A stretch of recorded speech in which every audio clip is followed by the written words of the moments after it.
प्रदेश में ब्राह्मण सम्मेलन कराएगी बीएसपी। सतीश चंद्र मिश्रा संभालेंगे कमान, अयोध्या से करेंगे शुरुआत।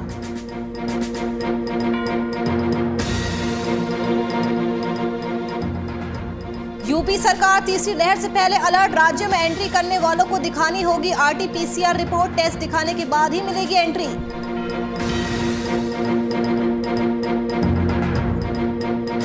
यूपी में इस साल भी नहीं होगी कांवड़ यात्रा, कोरोना के चलते लिया गया फैसला। एससी ने सरकार को पुनर्विचार करने का दिया था मौका।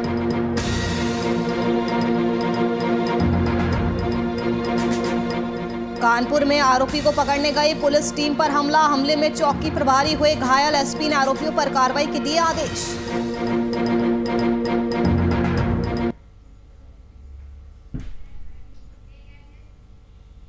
नमस्कार, वीआईपी न्यूज देख रहे हैं आप, मैं आपके साथ नुपुर सक्सेना। स्वागत है आपका बात उत्तर प्रदेश की में। उत्तर प्रदेश में आगामी विधानसभा चुनाव की तैयारियों के बीच सभी राजनीतिक दलों की नजरें राज्य के ब्राह्मण वोटरों पर टिकी है।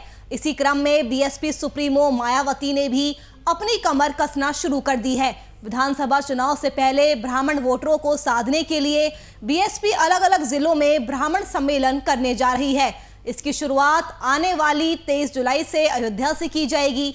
बीएसपी सुप्रीमो मायावती ने यूपी चुनाव से पहले ब्राह्मण वोटरों के बीच जगह बनाने की कवायद शुरू की है।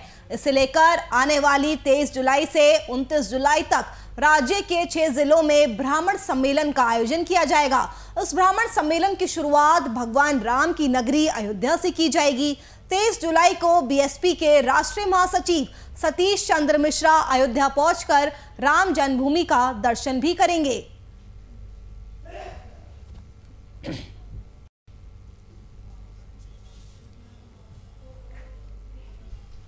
तो मायावती ब्राह्मण वोट बैंक को साधने में जुट चुकी है। मायावती का बड़ा आरोप है कि योगी सरकार ब्राह्मणों का उत्पीड़न कर रही है। ब्राह्मण बीजेपी सरकार से नाराज है। मायावती ने यूपी चुनाव से पहले ब्राह्मण कार्ड खेला है। यूपी चुनाव से पहले मायावती का बड़ा दांव है।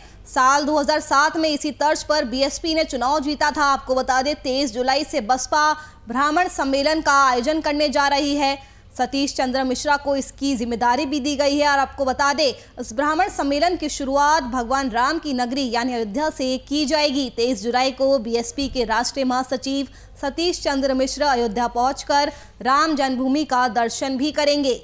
तो उत्तर प्रदेश में अगले साल विधानसभा चुनाव है और उसी चुनाव की तैयारियों के बीच सभी राजनीतिक दलों की नजरें राज्य के ब्राह्मण वोटरों पर टिकी है। और इसी कड़ी में बीएसपी सुप्रीमो मायावती ने भी अपनी कमर कस ली है। मायावती ने राज्य में ब्राह्मण कार्ड खेला है। विधानसभा चुनाव से पहले ब्राह्मण वोटरों को साधने के लिए बीएसपी अलग अलग जिलों में ब्राह्मण सम्मेलन करने जा रही है। इसकी शुरुआत आने वाली 23 जुलाई से अयोध्या से की जाएगी। बीएसपी सुप्रीमो मायावती ने यूपी चुनाव से पहले ब्राह्मण वोटरों के बीच जगह बनाने की कवायद शुरू की है।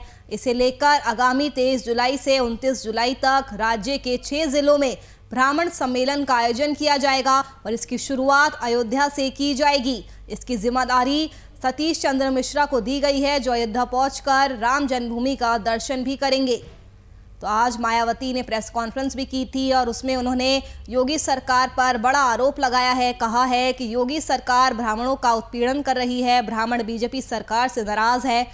और यूपी चुनाव से पहले मायावती ने बड़ा दांव भी खेला है, ब्राह्मण कार्ड खेला है। आपको बता दें कि यूपी में बीएसपी ब्राह्मण सम्मेलन कराएगी। सतीश चंद्र मिश्रा इसकी कमान संभालेंगे, अयोध्या से इसकी शुरुआत करेंगे। साल 2007 में इसी तर्ज पर बीएसपी ने चुनाव जीता था। 23 जुलाई से बसपा ब्राह्मण सम्मेलन करने जा रही है। 2007 के चुनावी अभियान के तर्ज पर यह सम्मेलन होगा।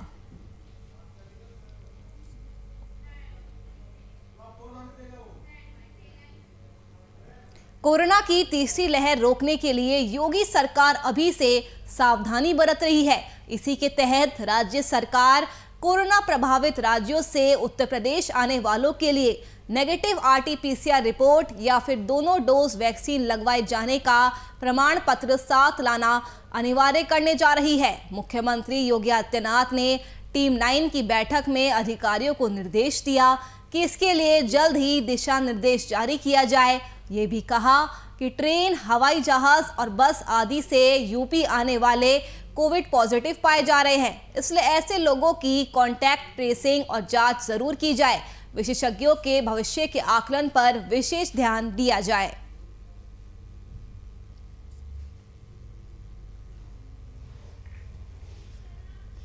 तो अब से कुछ हफ्तों के बाद तीसरी लहर के आने का खतरा बना हुआ है और तीसरी लहर से पहले ही यूपी सरकार अलर्ट मोड पर नजर आ रही है।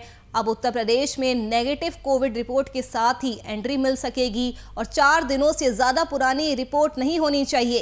तो दूसरे प्रदेशों से आने वालों के लिए नया आदेश यूपी सरकार ने जारी किया है। कोरोना प्रभावित राज्यों से यूपी आने वालों के लिए नेगेटिव RT-PCR रिपोर्ट या फिर दोनों डोज वैक्सीन लगवाए जाने का प्रमाण पत्र साथ लाना अनिवार्य होगा। टीम 9 की बैठक में सीएम योगी ने अधिकारियों को निर्देश दिए हैं कि इसके लिए जल्द ही दिशा निर्देश जारी किए जाए। साथ ही ये भी कहा कि ट्रेन, हवाई जहाज और बस आदि से यूपी आने वाले ज़्यादातर कोविड पॉजिटिव पाए जा रहे हैं।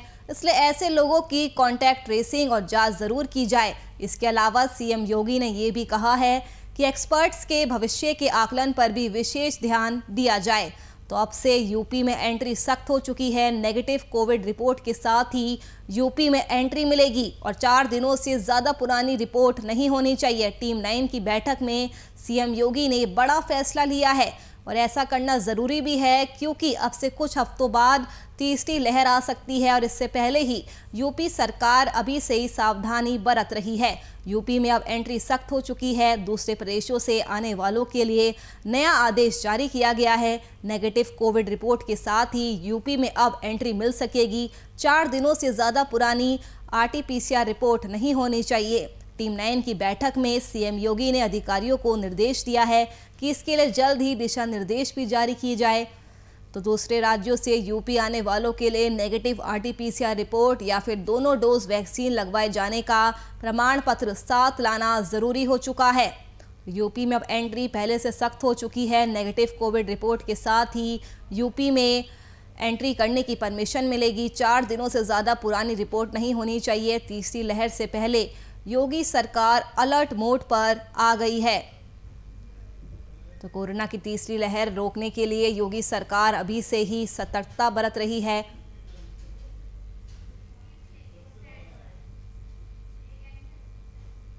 उत्तर प्रदेश में इस साल होने वाली कांवड़ यात्रा को कोरोना वायरस के चलते रद्द कर दिया गया है।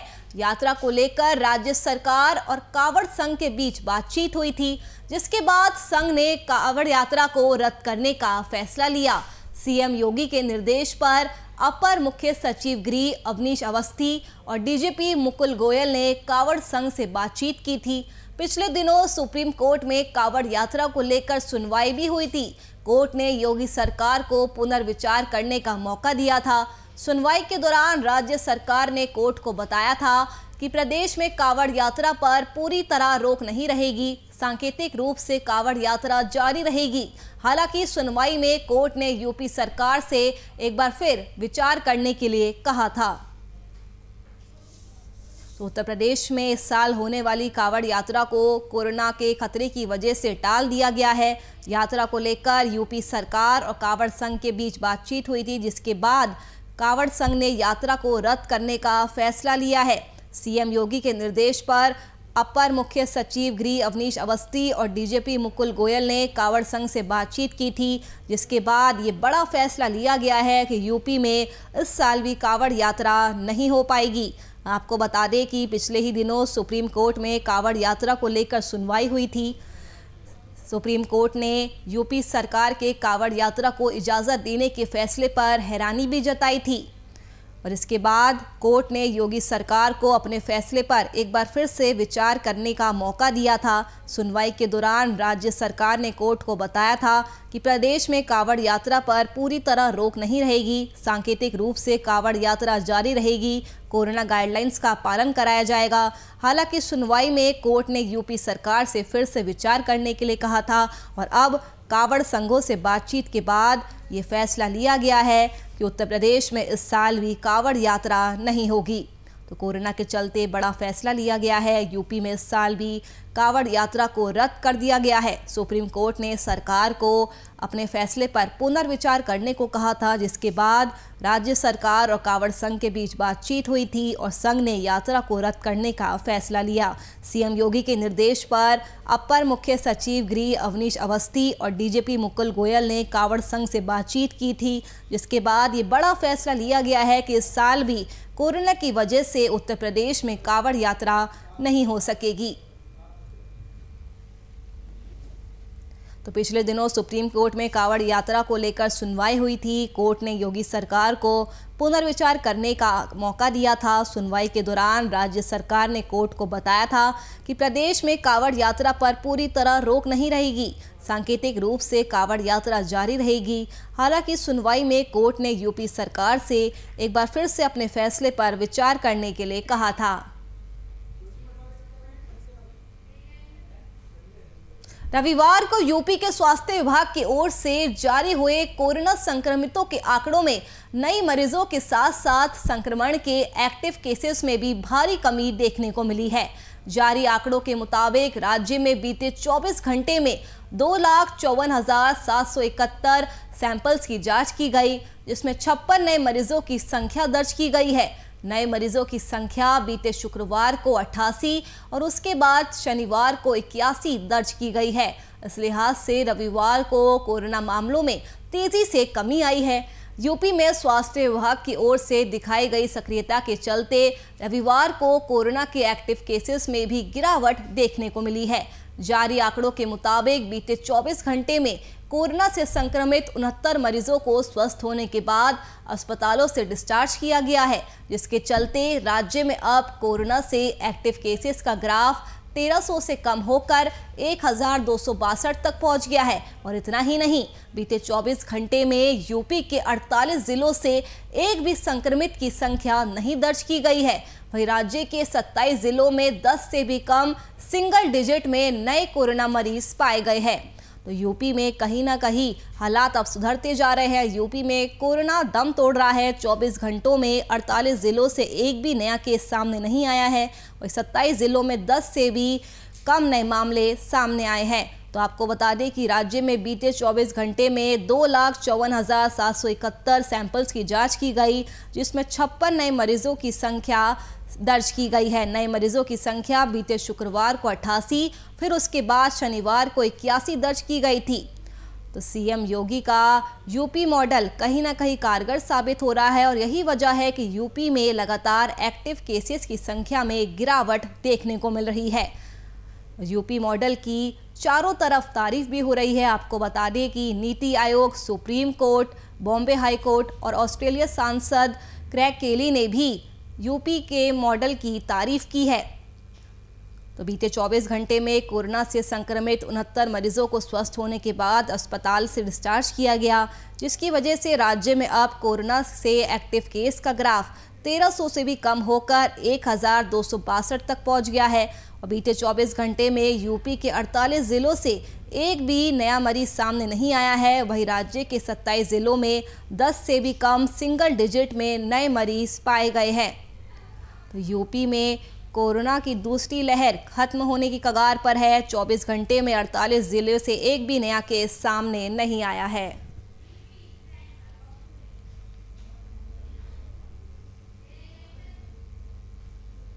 बदायूं में नवनिर्वाचित बीजेपी जिला पंचायत अध्यक्ष वर्षा सिंह यादव ने जिला पंचायत अध्यक्ष पद की शपथ लेने के बाद ही जनता दरबार लगाना शुरू कर दिया है। क्षेत्रवासियों का कहना है कि वर्षा यादव जितेंद्र यादव की पत्नी है और जितेंद्र यादव एक ऐसे नेता है जो हर गरीब की मदद करते हैं।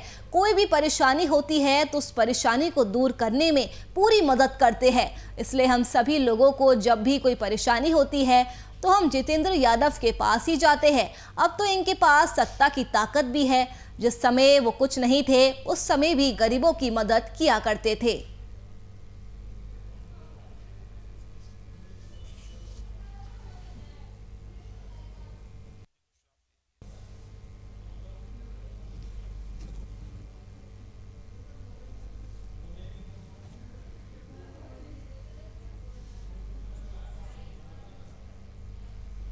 जिला पंचायत अध्यक्ष वर्षा सिंह यादव बनी है। इस समय कार्यालय पे आए हैं, देखते हैं कार्यालय पे क्या चल रहा है। इस समय बात करते हैं। क्या नाम है भैया आपका?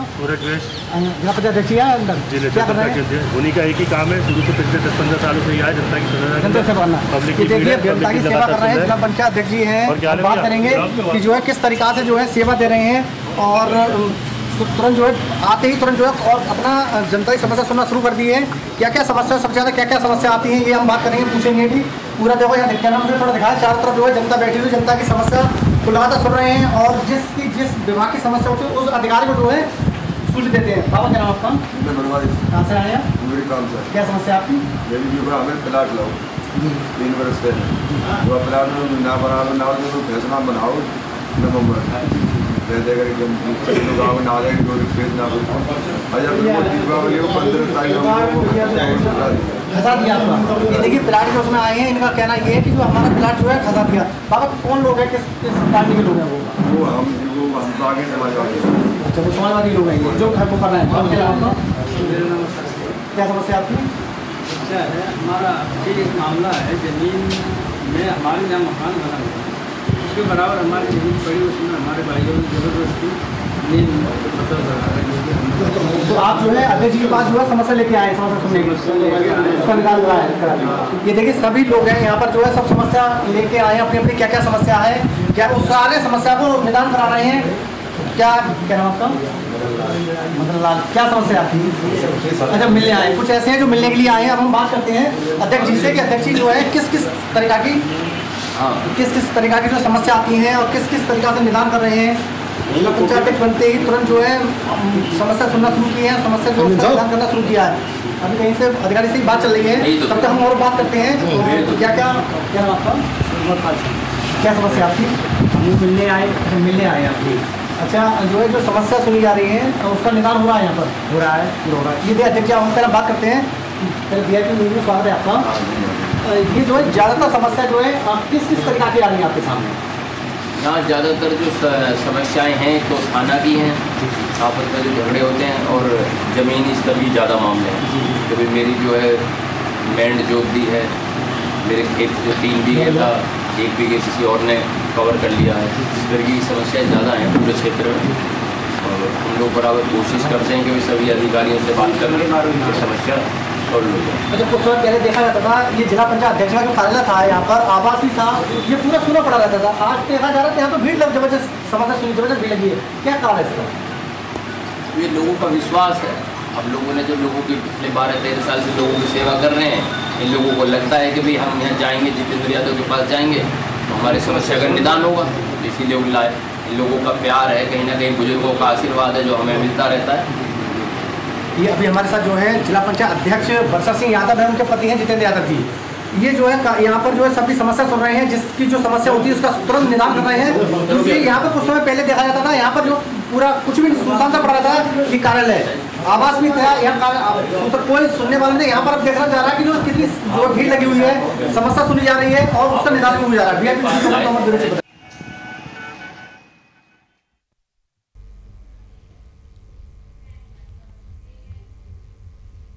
कानपुर देहात में आरोपी की तलाश में गई पुलिस टीम पर गांव के दबंगों ने ही हमला कर दिया, जिसमें चौकी प्रभारी पुखराया घायल हो गए। साथ ही पुलिस कर्मियों ने उन्हें सामुदायिक स्वास्थ्य केंद्र में भर्ती कराया।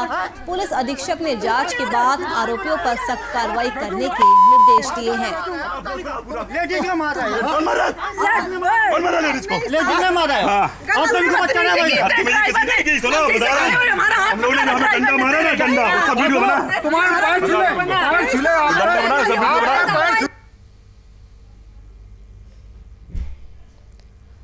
तो कानपुर देहात में आरोपी को पकड़ने गई पुलिस टीम पर हमला हो गया। हमले में चौकी प्रभारी घायल हो गए। एसपी ने आरोपियों पर कार्रवाई के निर्देश दिए हैं। तो यूपी में ऐसा कोई पहली बार नहीं हुआ है जब कार्रवाई करने गई पुलिस टीम पर हमला हुआ हो।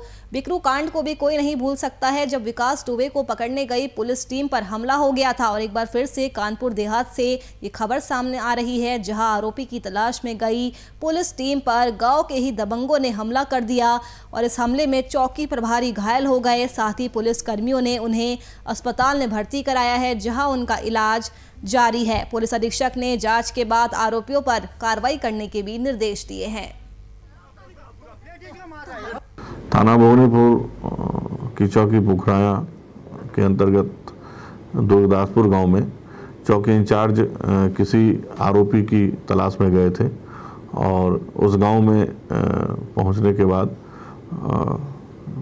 किसी महिला के साथ उनकी कहासुनी और झड़प हुई है। उसी क्रम में जो आरोपी है जिसको पकड़ के ला रही थी पुलिस, उसके घर के लोग, उसके परिजन बाहर निकल आए और पुलिस के साथ जो है वह बदतमीजी करने लगे और उसी बदतमीजी के क्रम में दोनों पुलिस के साथ उनकी कहासुनी हुई और उसी दौरान यह फ़ोटो जो है ले ली गई है। दूसरी तरफ जो महिला का कहना है, उसका ये कहना है कि पुलिस ने हमारे साथ बदतमीजी की है, हमारे साथ हमारे जो परिजन है उसको ज़बरदस्ती ले जा रही थी। इस पूरे प्रकरण की जांच कराई जा रही है और जो भी सही तथ्य होंगे उसके आधार पर जो भी दोषी होगा उसके विरुद्ध विधिक कार्रवाई और विभागीय कार्रवाई सुनिश्चित की जाएगी।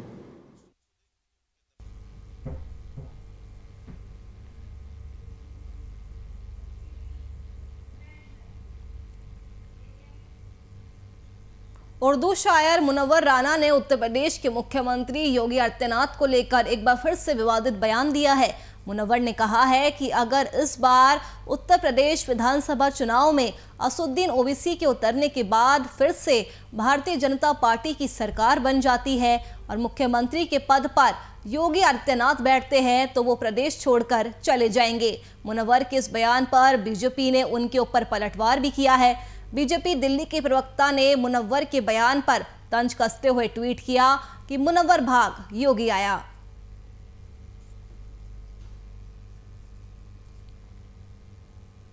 तो अपने बयान को लेकर एक बार फिर से मुनव्वर राना चर्चा में आए हैं।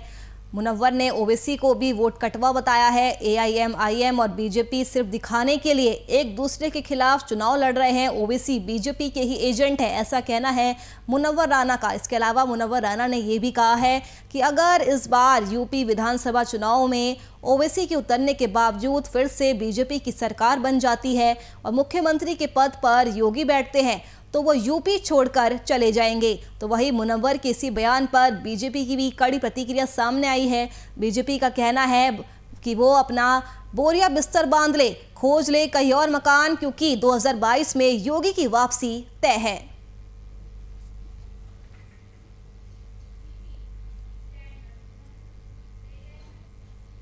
अगला मामला बिजनौर के बूढ़पुर गांव का है, जहां दबंगों द्वारा लड़की को छेड़ने का आरोप लगाकर युवक के भरी पंचायत में बाल काटकर गंजा किया गया और उसका मुंह भी काला किया गया। जब युवक और उसके परिजनों ने दबंगों का मुंह काला कर गांव में घुमाने का विरोध किया तो युवक और युवक के परिजनों की इन दबंग लोगों ने भरी पंचायत में जमकर पिटाई कर डाली। इस पूरे मामले का वीडियो वायरल किया, जिसके बाद हरकत में आई पुलिस जांच के लिए गांव में पहुंची। आपको बता दें कि पूरा मामला चुनावी रंजिश का बताते हुए लड़की छेड़छाड़ का झूठा आरोप लगाकर लड़के के साथ ज्यादती करने की बात कही जा रही है। फिलहाल मामला दर्ज कर लिया गया है और पंचायत में बाल काटने वाले नाई सहित मारपीट करने वाले 2 लोगों को गिरफ्तार भी कर लिया गया है।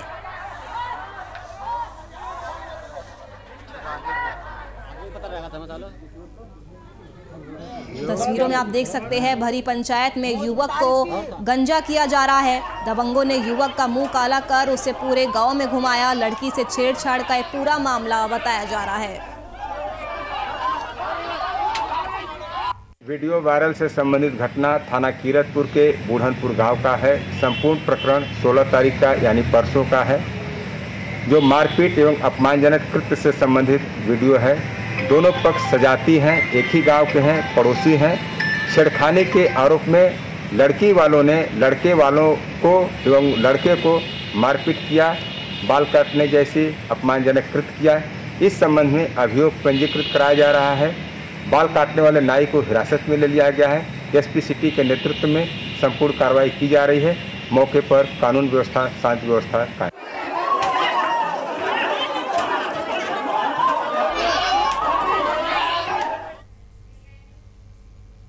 अगला मामला मामला उत्तर प्रदेश के रायबरेली जिले के लालगंज कोतवाली स्थित गांधी चौराहे के पास का है, जहां एक झोला छाप डॉक्टर को समय से इलाज कर रहा है। स्थानीय लोगों ने कई बार इसकी शिकायत मुख्यमंत्री पोर्टल पर की है। वहीं स्थानीय प्रशासन ने कार्रवाई करते हुए झोला छाप डॉक्टर की दुकान पर छापा मारा। और आपको बता दें कि स्थानीय प्रशासन ने कार्रवाई करते हुए झोला छाप डॉक्टर की दुकान पर छापा मारा है, उस पर शिकंजा कसा है। स्वास्थ्य विभाग के द्वारा ये बड़ी कार्रवाई की गई है। ये प्रकरण इनका ये है कि ये आरबी पंकज हैं, एक डॉक्टर तो नहीं कहूँगा इनको, लेकिन झोला छाप डॉक्टर हैं और काफ़ी समय से यहाँ पे जो है प्रैक्टिस कर रहे थे। ये अपनी प्राइवेट प्रैक्टिस कर रहे थे, जिसकी सूचनाएं जो है मिली हुई थी और इनको पहले भी जो है एक बार जो है इनके खिलाफ जो है मेरे ही स्तर से एक बार एफआईआर जो है दर्ज कराई जा चुकी है। रायबरेली के सरेनी थाना क्षेत्र के रालपुर गंगा घाट पर उस समय हड़कंप मच गया जब गंगा स्नान करने गए समोधा निवासी राकेश की गंगा में डूबने से मौत हो गई। वहीं इस घटना की सूचना पुलिस को दी गई। मौके पर पहुंची पुलिस और एनडीआरएफ की टीम ने युवक को बाहर निकालने का प्रयास किया, लेकिन बावजूद इसके कोई सफलता हाथ नहीं लगी।